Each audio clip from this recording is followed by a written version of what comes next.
میں بچپن سے ہی اپنی خالہ کے زیادہ قریب تھی۔ جب بھی میں اپنی نانے نانا کے گھر جاتی تو مجھے اپنی خالہ سے ملنے کا بے حد شوق ہوتا تھا، کیونکہ میری خالہ کی شادی میرے نانا نانی کے گھر کے قریب ہی ہوئی تھی۔ جب میں ادھر جاتی تو میری خالہ اپنے میکے آ جاتی تھیں اور میں بھی ان کے گھر رہنے کے لیے چلی جاتی تھی۔ میری خالہ میری امی سے بڑی تھی اور ان کا ایک ہی بیٹا تھا جو مجھ سے 5 سال بڑا تھا۔ جب بھی میری خالہ مجھے دیکھتی تو میری امی سے کہتی کہ میں اقصیٰ کو اپنی بہو بناؤں گی۔ اس وقت میری عمر 12 سال تھی۔ میری امی اپنی بہن کی بات سن کر کہتی کہ ابھی تو بچے چھوٹے ہیں، جب بڑے ہوں گے تو تبھی ان کی زندگیوں کا فیصلہ کریں گے۔ لیکن میری خالہ اپنی بات پر ہی قائم تھی اور مجھے اس وقت ان سب باتوں کی سمجھ نہیں تھی۔ اسی طرح وقت گزرتا رہا اور میں بڑی ہو گئی، اور میں نے میٹرک کے امتحان دیے ہی تھے کہ میری خالہ ہمارے گھر آئیں اور باقاعدہ میرے ماں باپ سے میرا رشتہ مانگا۔ اور میرے ماں باپ کو اس رشتے پر کوئی اعتراض نہ تھا، کیونکہ لڑکا خاندان سے تھا، پڑھا لکھا تھا اور اس میں کوئی عیب نہیں تھا، اور میری خالہ مالی لحاظ سے بھی ٹھیک ٹھاک تھیں۔ اس لیے میرے ماں باپ نے اس رشتے پر ہاں کر دی، اور میری خالہ نے فوراً ہی مجھے انگوٹھی پہنا دی۔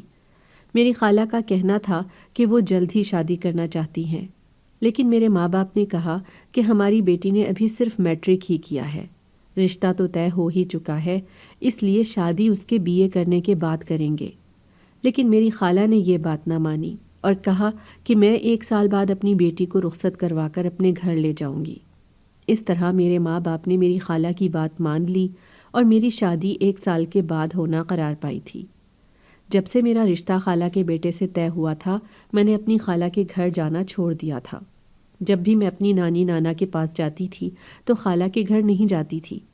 میری خالہ نے کئی بار مجھے اس بات پر ڈانٹا کہ تم اب ہمارے گھر کیوں نہیں آتی، لیکن میں نے کہا کہ اب میرا ایسے جانا مناسب نہیں ہے، اس طرح لوگ باتیں کریں گے۔ تو خالہ نے کہا کہ مجھے لوگوں کی پرواہ نہیں ہے۔ مجھے اپنی خالہ کی یہ بات سن کر بے حد خوشی ہوئی کہ میری ساس دوسری عورتوں کی طرح نہیں ہے جو ان باتوں کو برا سمجھتی ہیں۔ اس طرح 1 سال کے بعد میری شادی ہو چکی تھی اور میں رخصت ہو کر اپنی خالہ کے گھر آ گئی۔ شادی کے شروع کے دنوں میں میرا شوہر میرا بے حد خیال رکھتا اور میری خالہ بھی میرا بہت خیال رکھتی تھی۔ میں خود کو دنیا کی خوش قسمت ترین لڑکی سمجھتی تھی جسے اتنا اچھا سسرال ملا تھا۔ ابھی میری شادی کو کچھ ہی دن ہوئے تھے کہ ایک دن میرے شوہر نے کہا کہ اسے کام کے سلسلے میں بیرون ملک جانا پڑ گیا ہے، ہو سکتا ہے کہ مجھے وہاں کچھ مہینے لگ جائیں۔ جب میں نے یہ بات سنی تو میں بے حد اداس ہو چکی تھی کہ ابھی تو ہماری نئی نئی شادی ہوئی ہے اور میرا شوہر بھی مجھے چھوڑ کر جا رہا ہے۔ جب میرے شوہر نے مجھے اداس دیکھا تو اس نے مجھے کہا کہ وہ جلد ہی واپس آئے گا۔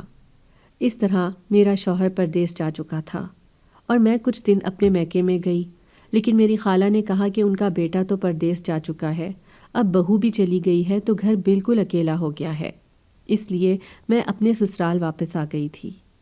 میں سارا دن اداس بیٹھی رہتی اور میری خالہ مجھے خوش کرنے کے لیے مختلف قسم کے کھانے پکاتی اور میرا دل بہلانے کی کوشش کرتی، لیکن جب میری خالہ مجھے کھانا کھلا دیتی تو مجھے نیند آ جاتی۔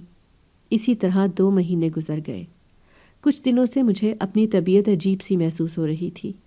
جب میں ڈاکٹر کے پاس گئی تو ڈاکٹر نے جو خبر مجھے سنائی اسے سن کر میرے پاؤں تلے سے زمین نکل چکی تھی، کیونکہ ڈاکٹر نے مجھے کہا کہ میں ماں بننے والی ہوں، اور میں اس بات پر حیران تھی کہ میرا شوہر تو پردیس میں ہے تو میں کیسے حاملہ ہو گئی۔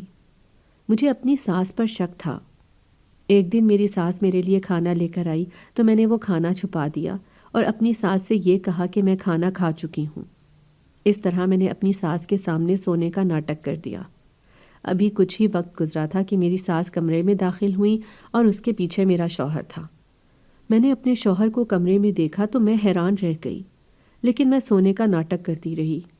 میری ساس نے اپنے بیٹے سے یہ کہنا شروع کیا کہ میں تمہارا اس بات میں مزید ساتھ نہیں دے سکتی، کیونکہ تمہاری بیوی ہر وقت پریشان رہتی ہے، اور جو خوشخبری اسے ملی ہے اس کے بعد تو میں اس سے جھوٹ نہیں بول سکتی۔ میرے شوہر نے جب یہ بات سنی تو اس نے کہا کہ کچھ تو آپ کو میرا اور ساتھ دینا ہوگا، پھر میں خود ہی اسے سچ بتا دوں گا۔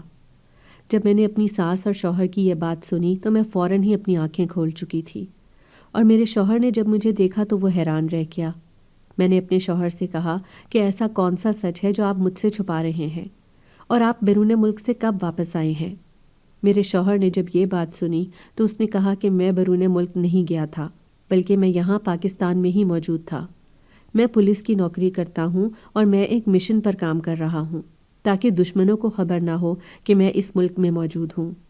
دن کے وقت میں اس کام میں مصروف ہوتا تھا، لیکن رات کے وقت میں اپنے کمرے میں آ جاتا تھا اور میں نے اپنی ماں سے کہا تھا کہ تمہارے کھانے میں نیند کی دوا ڈال دے تاکہ تمہیں یہ علم نہ ہو کہ میں رات کو اسی کمرے میں ہوتا ہوں۔ جب میں نے اپنے شوہر کی بات سنی تو میری آنکھوں میں آنسو آ گئے تھے۔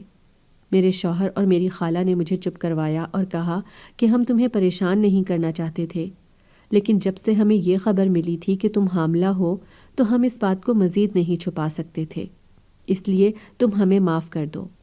میں نے اپنے شوہر کو معاف کر دیا۔